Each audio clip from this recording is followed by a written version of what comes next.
లడ్డూలో కల్తీ నెయ్యి వివాదంపై రాజకీయ రగడ ఊపందుకుంది. లడ్డూ తయారీలో వాడింది నెయ్యి కాదు, రసాయనాల మిశ్రమమని సిట్ రిపోర్ట్ ఇచ్చిందన్నారు బీజేపీ నేత భానుప్రకాష్ రెడ్డి. దాన్ని పక్కదోవ పట్టించేందుకే జగన్ రాజకీయాలు చేస్తున్నారని ఆయన విమర్శించారు. తిరుమల లడ్డూ కల్తీ అయిన మాట వాస్తవమన్నారు ఎమ్మెల్యే విష్ణుకుమార్ రాజు. తిరుమల ప్రతిష్ఠ దిగజార్చే విధంగా వైసీపీ సోషల్ మీడియా ద్వారా తప్పుడు ప్రచారం చేస్తోందని మంత్రి కొల్లు రవీంద్ర విమర్శించారు. సిట్టు రిపోర్ట్లో అది నెయ్యి కాదు, కెమికల్ గీ, అసలు నెయ్యే కాదన్నప్పుడు దాన్ని తప్ప మిగతా ఏదేదో మాట్లాడతారు మీరు. ఎందుకు సూటిగా మీరు దానికి సమాధానం చెప్పరు? జగన్మోహన్ రెడ్డి గారు చిన్న దొంగతో ఉంటాడు, ఇంకా ఆయనేమో దీన్ని డీవియేట్ చేసేదానికి కుల రాజకీయాలు తీసుకొని వస్తారు, కులాల కుంపటి తీసుకొని వస్తున్నారు.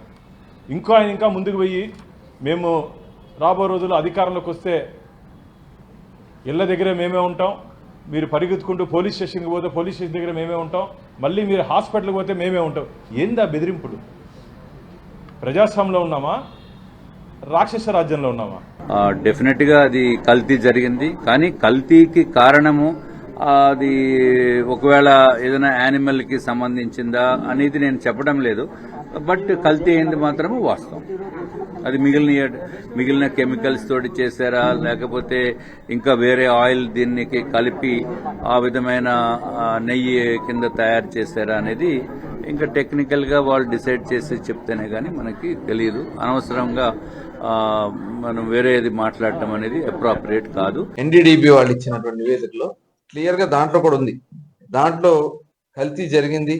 లార్డ్ అంటే అది ఒక జంతువుకు సంబంధించినటువంటి కొవ్వు అని, అది అంతా కూడా క్లియర్ గా ఉంది. ఇప్పుడు దాన్ని ఇవాళ ఏమీ లేదు, అక్కడ కల్తీ లేకుండానే కల్తీ జరిగిందని చెప్పి మాట్లాడుతున్నారు వైసీపీ నాయకులకి. అసలు మీకు పాపభీతి కూడా లేదా అని చెప్పి సందర్భంగా నేను అడుగుతాను. మీరు చేసిందే ఒక మహాపాపం. ఈ మహాపాపంలో ఇంకా కప్పిపుచ్చుకోవడానికి పచ్చి అబద్ధాలు ఆడుతూ మీరు చేస్తున్నటువంటి కార్యక్రమాన్ని ప్రతి ఒక్కరు కూడా గమనిస్తారు.